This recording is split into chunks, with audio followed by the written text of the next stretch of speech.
Hello everyone. The second season of Squid Game is filled with symbols, hidden references, and complex plot details, which I'm going to tell you about today. Enjoy the video.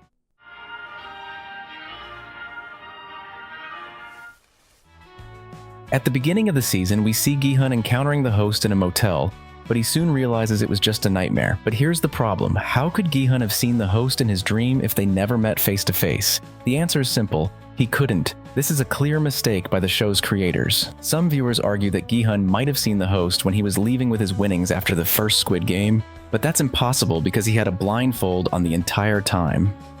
Most likely, this scene was filmed for the trailer to intrigue fans and accidentally made it into the final version. In one of the scenes at the amusement park, there's a seemingly insignificant detail. When we are introduced to guard number 11, a street food stall briefly appears in the background. The sign features a squid, which is exactly how the name of the establishment translates from Korean. If you look closely, you'll notice that the text matches the first part of the Korean logo of Squid Game. This small Easter egg, added by the creators, is a direct reference to the show's title and the season finale. At the beginning of the season, the recruiter offers a homeless man a symbolic choice, a piece of bread or a lottery ticket. This scene is an obvious critique of modern society, highlighting how people often choose hypothetical money at the expense of their basic needs, even when the chances of winning are nearly zero. A perfect metaphor for the entire Squid Game, don't you think?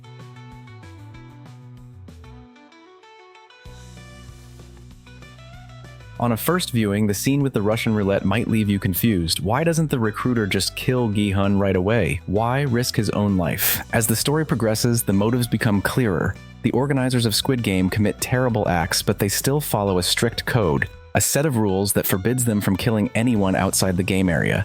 This applies not only to the recruiter, but also to all members of the organization, starting from the lower ranks, like the guards with circles, all the way up to the host, who could have easily killed Gi-hun without bringing him back into the game.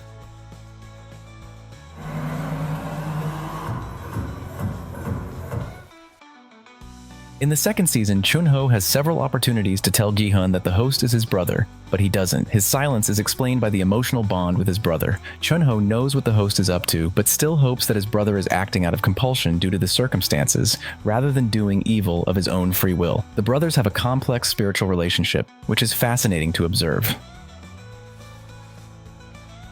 While talking to Gi-hun in the limousine, the host makes a reference to the Matrix and the red and blue pills. However, in Squid Game, the colors are reversed. The red color symbolizes a return to normal life, while the blue symbolizes participation in the games. In the first episode of Squid Game, there's a major reference to a cult classic film. I suspect it resonated with the more seasoned viewers. The scene with the two losers forced to play Russian roulette mirrors The Deer Hunter, starring Robert De Niro in the lead role. At the beginning of the season, we are introduced to a new rule. After each game, the survivors can vote to end the competition and divide the accumulated prize money. But why is this necessary? This new rule is directly tied to the hosts and the organizers' philosophy. People are driven by greed. For society, money will always be more valuable than life itself. Theoretically, the players could vote to end the games and go home, but the host knows they won't. And he's right. Greed always wins. During the red light, green light game, Gi-hun, trying to help the other participants, steps forward to explain the rules and suggests starting the game together. In fact, he gains an advantage by moving a few meters closer to the finish line. Such a trick would make winning easier if Gi-hun had set that goal for himself, and no one could blame him for it. Moreover, upon closer inspection, it becomes clear that this game doesn't have a clear starting line. Yet in such a competition, an extra couple of meters could make a huge difference. At the beginning of the second season, the creators draw an interesting parallel with the first season. When the first game ends, Gi-hun stands up to the organizers, referencing the third point of the agreement. This scene almost completely mirrors the one from the first season. After the first game, Gi-hun's best friend stood up and said the same words. Viewers who aren't familiar with K-pop might not have noticed, but a star from the world of Korean music makes an appearance in the series. Thanos is played by the very popular South Korean artist Choi Sung-hyun, also known as T.O.P. Hearing that the guy with purple hair is named Thanos, any viewer would probably think of the character from the Marvel Universe. And indeed, the reference to the supervillain goes beyond just the name. It's noticeable in just a couple of shots. But Thanos from Squid Game has his nails painted the same colors as the stones in the Infinity Gauntlet. As I mentioned before, the role of Thanos is played by the famous singer T.O.P. However, there's another celebrity in the series. The role of player number 222 was taken by the South Korean K-pop artist Cho Yuri.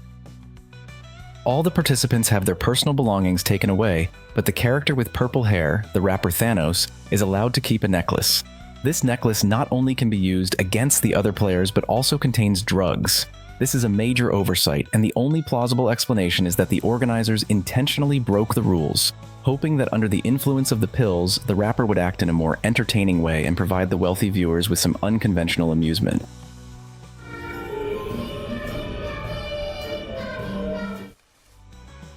Gi-hun participates in the Squid Game for the second time, not knowing that under the guise of player number 1 is the host. Many viewers might not remember that the host is far from a novice in the games. In the first season, Chun-ho was searching for his brother, who was also a participant in the games, and eventually discovered that his brother was the host.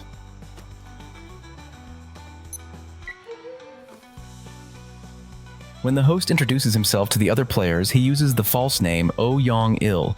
The subtlety lies in the last name. Yong was player number 1 from the first season, and as I suspect, it might also be the name of the host's father.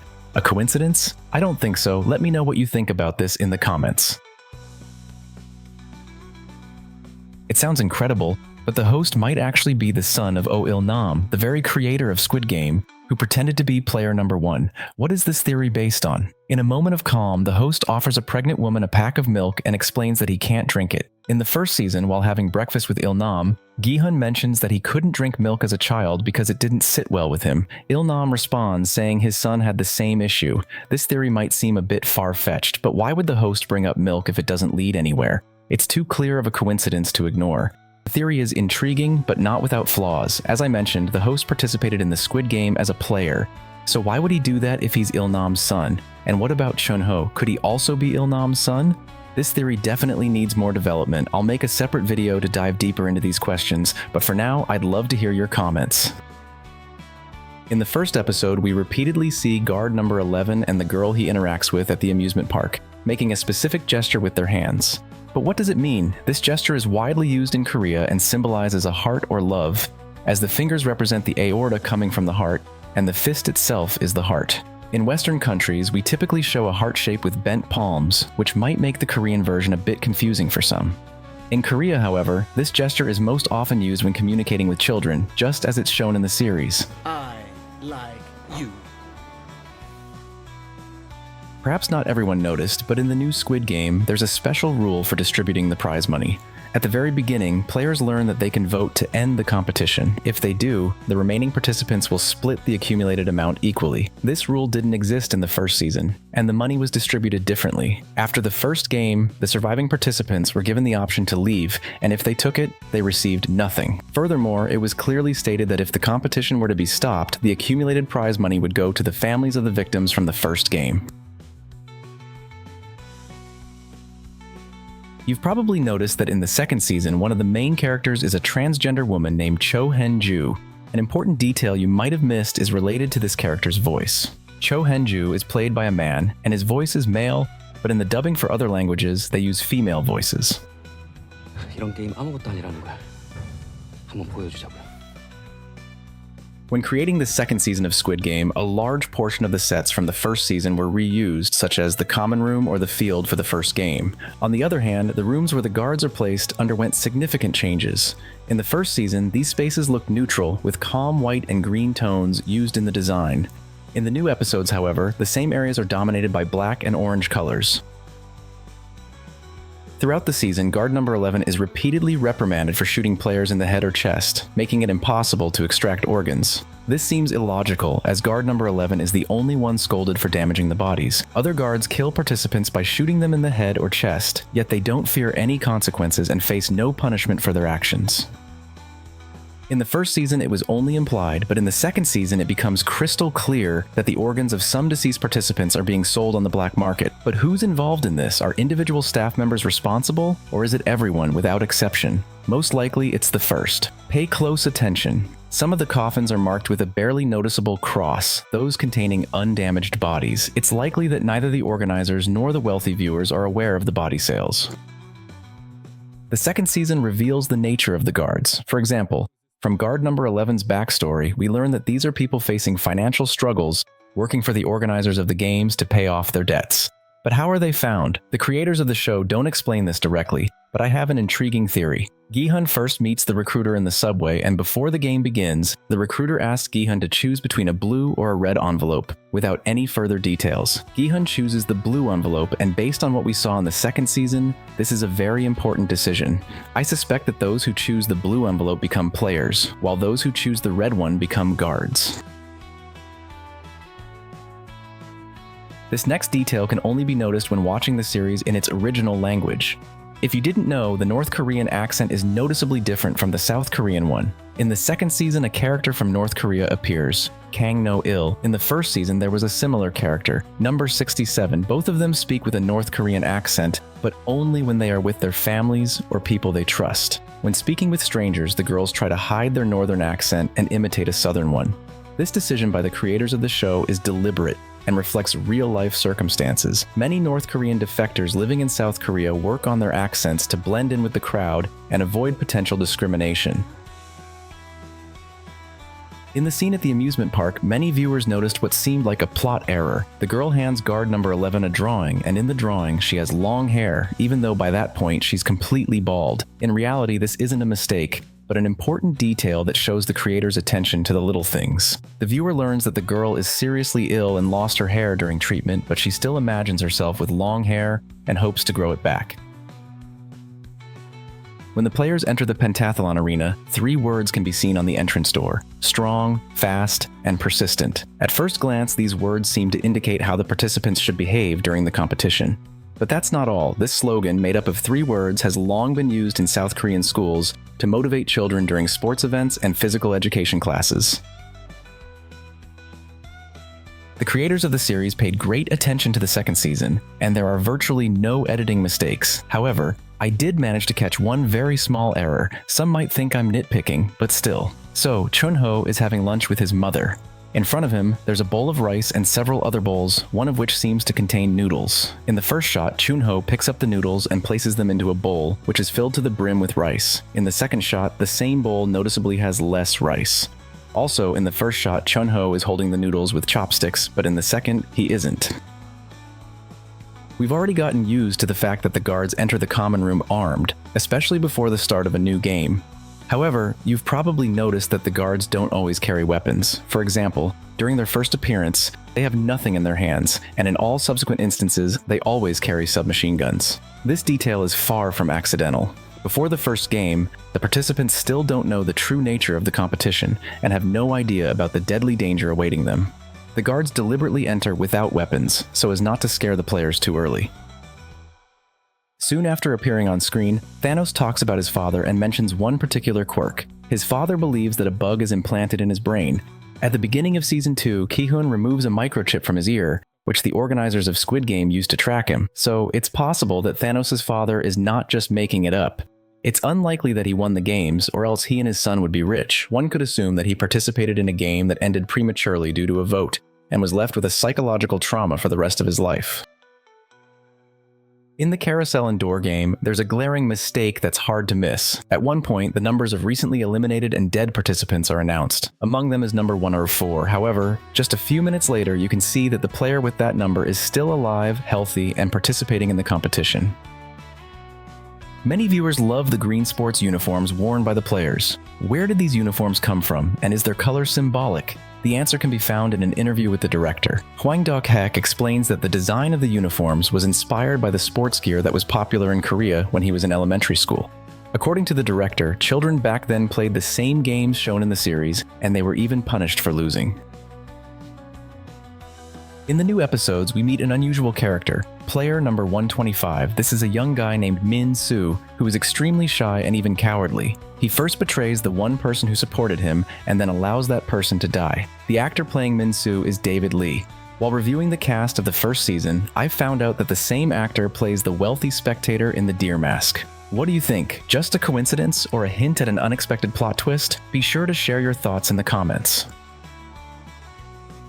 I think everyone remembers the scene where guard number 11 shows compassion to player number 246, the father of the sick girl shown at the beginning of the season. But in the final minutes of the season, player number 246 does die. So what is the meaning of his storyline? Some details suggest that the player might have actually survived. You might have missed it, but the person who shoots player number 246 wears the same triangle symbol as guard number 11, and their shot is aimed at the body, not the head. There is a high probability that player number 246 was spared, shot by guard number 11, and both of them will appear in the third season. What do you think? How likely is this? Soon after the competition begins, we learn that one of the participants is a YouTuber who promotes cryptocurrency. He invested his own money, got his followers involved, and ended up losing it all. The cryptocurrency in question is called Dalmatian. Does it exist in real life? Yes, but it was created right around the same time as the second season of Squid Game. On the first day, its value saw a significant rise, clearly due to the show's popularity, but just a few hours later, it dropped drastically. In the final episode of the second season, it is revealed that the ship's captain was an accomplice of the game organizers all along, and he had been misleading Chun-Ho. What does this mean? Most likely it means that the story of the brothers isn't over yet. It's probable that the host not only intentionally shot Chun-Ho at the cliff, giving him a chance to survive, but also instructed the captain to fish him out of the sea, allowing him to keep an eye on his brother and protect him. Towards the end of the second season, many players turn against the guards, but does this make sense? With Ki-hoon, it's clear. He wants to stop the organizers and prevent players from killing each other for money, but the others act inconsistently. If there were more people who wanted to end the games, they could have easily used the new rule to their advantage. Even if a scuffle broke out during the vote, it would only increase their chances of being in a better position. Yet, the majority supported the games, so why did they decide to rebel? Going against heavily armed guards with bare hands is pure suicide and has zero chance of winning any money. It's hard to believe that people who survived 3 games would act so recklessly. Here is another detail that most people probably missed. It highlights the cunning and ingenuity of the host in the role of player number 1. In the spinning top game, the host fails 3 times but then successfully spins the top as intended. It's clear he's just pretending to struggle, while in reality, he is well acquainted with this game. If you look closely, his first 3 failed attempts are made with his right hand, while the final flawless spin is done with his left. The conclusion is obvious. The host is left-handed, deliberately stalling during the challenge, and savoring the player's fear. Throughout the entire season, Gi-hun directly interacts with player number 1, completely unaware that he is, in fact, the host. As I mentioned earlier, the protagonist never saw the villain's face, so he has no way of recognizing him. But what about the voice? Most of the time, the host speaks while wearing a mask that distorts his voice. However, in the final episode of the first season, the host speaks to Gi-hun without any disguise. Gi-hun clearly hears the host's voice and might recognize it in the second season. Of course, we should keep in mind that Gi-hun had this conversation 3 years ago, and it could be difficult for him to remember the voice of someone he doesn't know personally. It's obvious to everyone that the host is far from virtuous. Yet another example can be found in a scene from the final episode, where Gi-hun explains exactly how he plans to take revenge on the organizers. He says that the true enemies are above, controlling all the players from there. At this moment, everyone present looks up, except the host. He glances up briefly, but quickly shifts his gaze back to Gi-hun, fixating on him with an intense stare. After it was revealed that the host is left-handed and intentionally lost the spinning top game, everyone started looking for inconsistencies in the series related to this fact. Many pointed out that during the player's uprising, the host holds his weapon in his right hand, not his left. However, I wouldn't call this an inconsistency. Many types of firearms, including the Heckler & Koch MP5 submachine gun shown in the series, have a specific design and are intended for use with the right hand. An experienced shooter would hold such a weapon in their right hand, even if they're left-handed. It's simply more convenient and effective that way. I'll admit, while watching the second season, I occasionally got the feeling that the host was about to change and side with the players. But in the final episode, he completely shatters that impression, fully embracing his role as a cruel villain once again. Still, there's one small detail from the very beginning that made it clear there was never any reason to hope. While telling Gi-hun about himself, the host not only gives him a fake name, but also mentions a wife who is supposedly gravely ill and hospitalized. By that point, the viewer already knows that his wife has been dead for at least a year.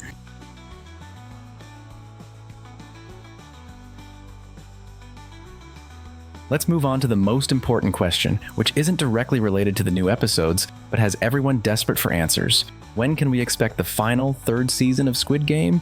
Recently, a short clip was mistakenly uploaded to the Netflix Korea channel. The description of this clip listed the release date for the 3rd season as the 27th of June, 2025. This information hasn't been officially confirmed yet, but given the circumstances, the chances seem quite high.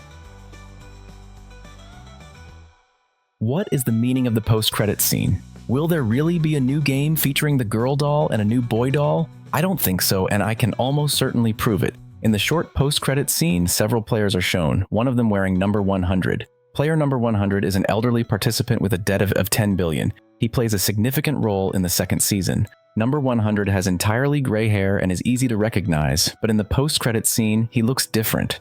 It seems like this is a completely different person, suggesting a return to the past. Most likely we're being shown a previous Squid Game, specifically the one from 2015, in which the host emerged victorious. And that's all from me. If you enjoyed this video, don't forget to rate it, subscribe to the channel, and hit the bell. Your engagement is the best reward for me. Thank you for your attention, and I'll see you soon.